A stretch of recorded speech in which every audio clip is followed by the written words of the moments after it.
Yo, what's up YouTube? In this video, we're gonna be talking about arbitrage betting, which I know it sounds a little too good to be true, but is a strategy that anybody can do this, that you can use to make risk-free profits off the sports books. So there's a lot of people doing it. You look at this guy, the Arb Father. He started arbitrage betting in 2023, made over $45,000. So in this video, we're kind of gonna be breaking down the basics of arbitrage, how to get started, how it works, why it's possible. And I'm also going to go through some of the FAQ, frequently asked questions, that come up about arbitrage betting. It's a super lucrative strategy, but there's definitely a lot of questions about arbitrage betting. When I started, I had a lot of questions. There's a bit of a learning curve, so I hope to break everything down for you in this video. So the first question is, what is arbitrage? What does that word mean? And it's not even a term that's specific to sports betting. All that arbitrage means is if you can simultaneously buy and sell and make a risk-free profit. So a simple example is, let's just imagine there's a stock and you can buy it for $10 on E-Trade, and then your friend will buy it for $11. So you can buy it for 10, sell it to your friend for 11. You make a risk-free profit of $1. That's arbitrage. Now, the reason arbitrage is possible in sports betting is every sports book sets different odds. Every book sets their own odds, their own lines. So a simple example you can see right here is a big discrepancy in Kyrie Irving points. Kyrie Irving over 21.5 points is minus 108 odds on Caesars Sportsbook.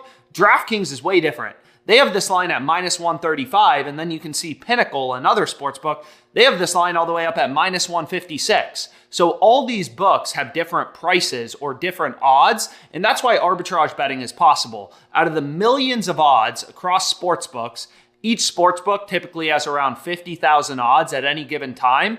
Out of the millions of odds, usually there's a few spots where sportsbooks are way out of sync with one another, and you can bet the over on one book, the under on another book to guarantee a profit. So you're essentially just day trading the sports books. In this example on Kyrie Irving, you'd want to bet his over at minus 108 on Caesars and bet his under at plus 119 on Pinnacle.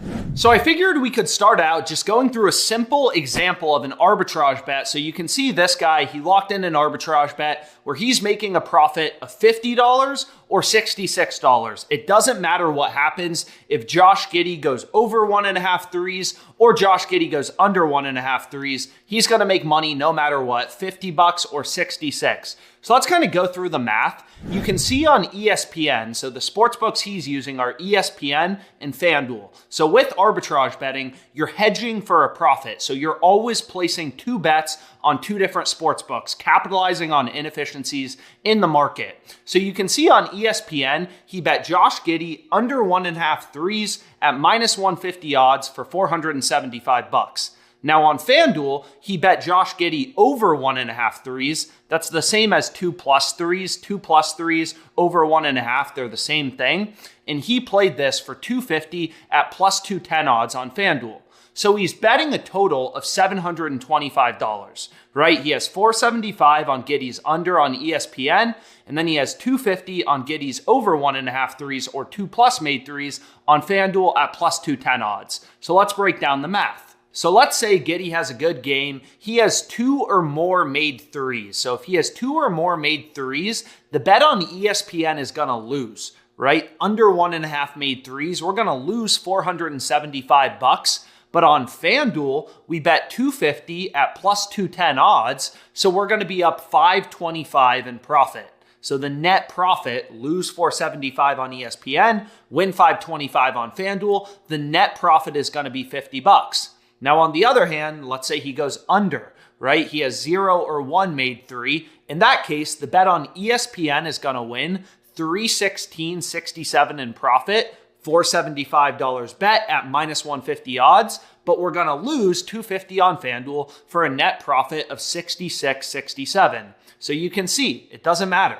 If Giddey goes over or if he goes under, we make a risk-free profit no matter what of $50 or $66.67. So another way you can think about arbitrage is by looking at your total stake versus your payout. So for example, on FanDuel, he bet $250, and then on ESPN, he bet $475. So that's a combined amount of $725. And you're gonna see if you look at FanDuel, right? You're betting 250 to win 775. So the total payout, if Giddey has 2+ made threes, is $775.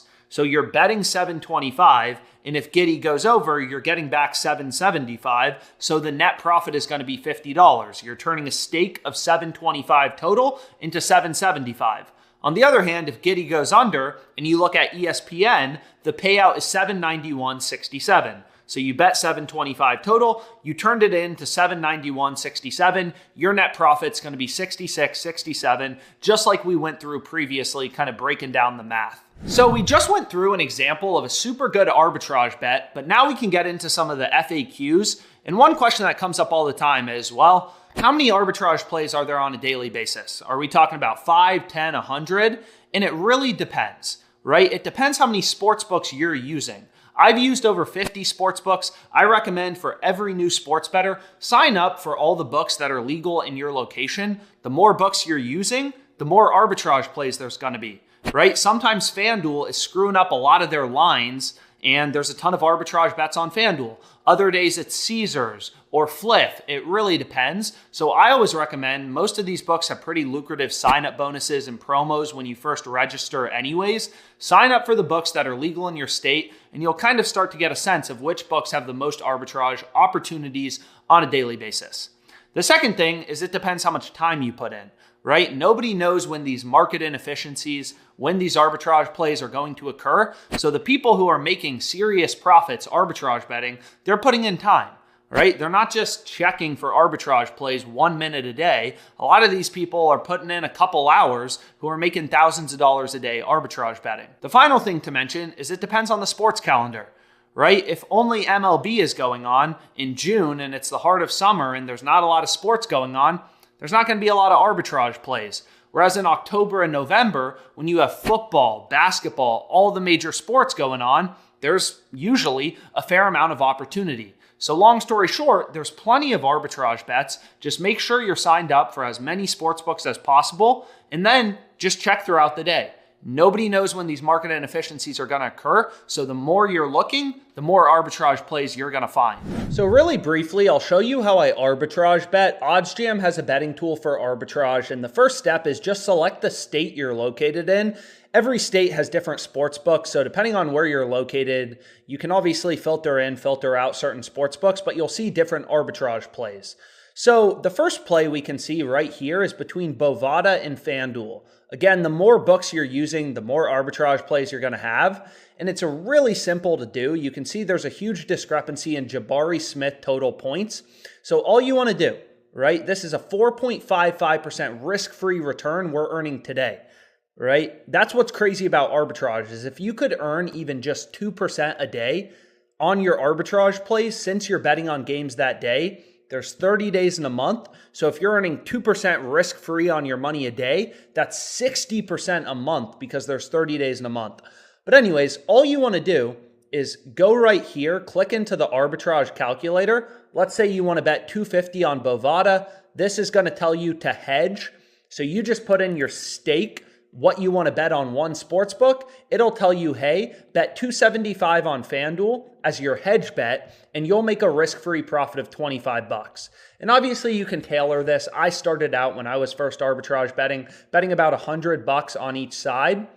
So if you put $100 on Bovada, it'll tell you bet 110 on FanDuel, and you make $10 in risk-free profit, right? Which is crazy. So then after you place this arbitrage bet, what you can do is go to the next arbitrage play and lock it in. I used to get home from work and just lock in as many arbitrage plays as I could on a daily basis, get some easy free money. And all that OddsJam is doing is these sports books have so many lines available. I mean, you can see for just one NBA game on FanDuel, there's so much possible stuff you can bet. So OddsJam is just reading in all this data, all the odds on sports books. They're all setting their own odds and lines and pointing out the rare few opportunities where arbitrage exists and two sports books are super out of sync, so much so that you can bet on equal and opposite outcomes and guarantee a profit. So we can get into some more arbitrage FAQ, and one question that comes up all the time is when do the best arbitrage bets occur? And oftentimes it's after injury news or lineup changes.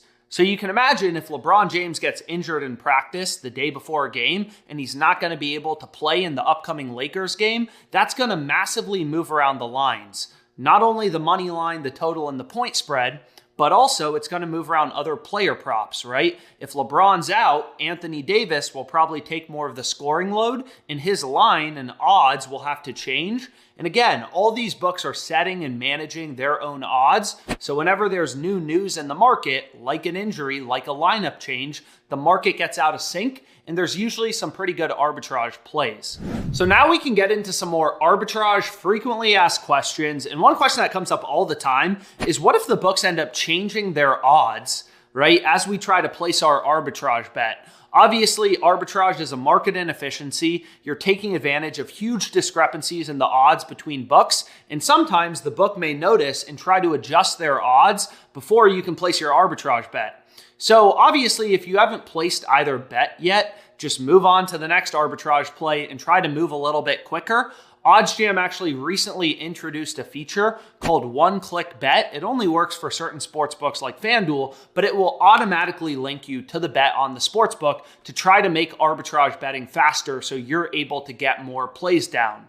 So my second tip is start small. Right? When you're arbitrage betting, there's a bit of a learning curve, getting a sense of how quickly will books move their odds. So when you start arbitrage betting, you may see your first play and want to slam it for $1,000 to make $100 in profit, like on this play on Jabari Smith we showed a little earlier. But what I recommend is start out arbitrage betting $10, even $1, just to get a sense of the books, how quickly they're moving their lines. Because obviously the worst thing that can happen is if you place one side of your arbitrage bet, you lock in one play, and then the second book changes their odds before you can lock in the second play. So what I typically recommend doing is get a sense of which books move odds quickest. You'll also get a sense of which books allow full cash out, right? So typically what I do when I'm arbitrage betting is I place my first bet on a book that has full cash out. And what I mean by that is, let's say I'm trying to place an arbitrage bet. I put $100 down, and then the second play moves. There are some books that will let you cash out your bet. So if the second bet moves, we can just cash out our initial wager for $100 and just get that money back. So long story short, a lot of your problems are going to be solved by just start out small. I don't know all the sports books, where you're located, which books you're going to be arbitrage betting on, but start out with lower bet sizes as you get a sense of the sports books, which books move odds quickest, which books have full cash out if the line ends up moving, and that'll help you gain confidence, and then you can ramp up your bet size and start to make bigger profits. So another question that comes up a lot is limits. What if you place one side of your arbitrage bet, you're trying to bet $500 on the second play, and the sportsbook says, hey, you can only bet $300. Right? Sports betting markets, they're not super liquid or active enough where you can bet $10,000 on whatever you want. Most of these books have lower max betting sizes. So again, I recommend starting small. Start out betting $10 on each arbitrage play, then ramp up to $25, $50, $100 as you're growing your bankroll, and you'll get a sense of what the max bet size is on each sports book. Just start out betting a little smaller. So another question that comes up somewhat frequently is, will arbitrage betting get your accounts limited? So there are some sports books that are pretty aggressive against sharper, profitable customers, and they'll cut down your max bet size. So for example, this sports book, Prize Picks, earlier in the year, I was able to bet $500 on whatever I wanted, but once I started making money on Prize Picks, they cut down my max bet size to $25, which absolutely sucks, but that's just kind of part of the game. There are certain sports books like BetMGM, BetRivers, and PointsBet, which are known to have more aggressive limits on sharper, profitable customers, and that's why you want to use as many books as possible. Some books just have more aggressive limits. But this has nothing to do with arbitrage betting. This has everything to do with being profitable and making money. So if you want to have unlimited limits and be able to bet $10,000 on every single sports book, then here's my recommendation for you. Lose a lot of money. Then these sportsbooks will take all of your action. It doesn't have anything to do with arbitrage betting. These sportsbooks aren't the CIA comparing bets of particular users. That's not how it works. However, there are certain things you can do to preserve the longevity of your accounts. So the first thing is when you're arbitrage betting, round your bet sizes. So you'll sometimes notice on the arbitrage calculator, if you put in a stake of, let's say, $1,000, it may tell you to hedge and bet like $337.42 on the second sports book. What I always recommend doing is just round your bet sizes to the nearest 5. So instead of betting like 337.34, bet 335 or 340. It's not really going to affect your profit long term, but rounding your bet sizes will help you out. The second thing is don't slam very niche markets for abnormal amounts of money. So arbitrage bets on NBA money lines, main markets like money lines, spreads, and totals, your arbitrage plays can be a bit bigger, but for the more niche markets like Russian ping pong or KHL or NBA player points plus rebounds, I recommend keeping your arbitrage bet sizes just a little bit lower in the hundreds. Don't go into the thousands, and that'll help you preserve limits on your accounts a bit longer. But again, if you're making money in any way, it doesn't matter if you're middle betting, if you're arbitrage betting, positive EV betting, if you're crushing these books and taking a lot of money from them, they're eventually going to cut down your bet sizes at least by a bit. That's just kind of how it goes. That's part of the game. So the next question that comes up a lot is live arbitrage profitable? Betting on games with arbitrage as they're currently going on? And the answer is yes. Books have a really hard time managing their lines while games are going on, so there's oftentimes some really good arbitrage plays. What's hard about live betting, though, is things move really fast. Right? If you're trying to bet and get an arbitrage bet down while an NBA game is going on and these players are running up and down the court, it's going to be hard. Lines move quickly. So what I recommend doing when you're live arbitrage betting is looking for plays at quarter breaks, timeouts, halftime, when the game is currently paused, because usually that will give you a bit more time to get your bets down before the odds end up changing. So I hope you found this video on arbitrage betting helpful. If you have any questions, feel free to comment them below. We'll be happy to answer. Arbitrage is a great strategy. It's the strategy I used when I started out sports betting. It's a way that, literally once you understand it, you can grow your bankroll risk-free, which is incredible. I mean, where else can you sit at home and just place some bets and make risk-free money? It's absolutely insane. So if you have any questions, feel free to reach out to me. I'll also include my email in the description. Let's make some money, guys.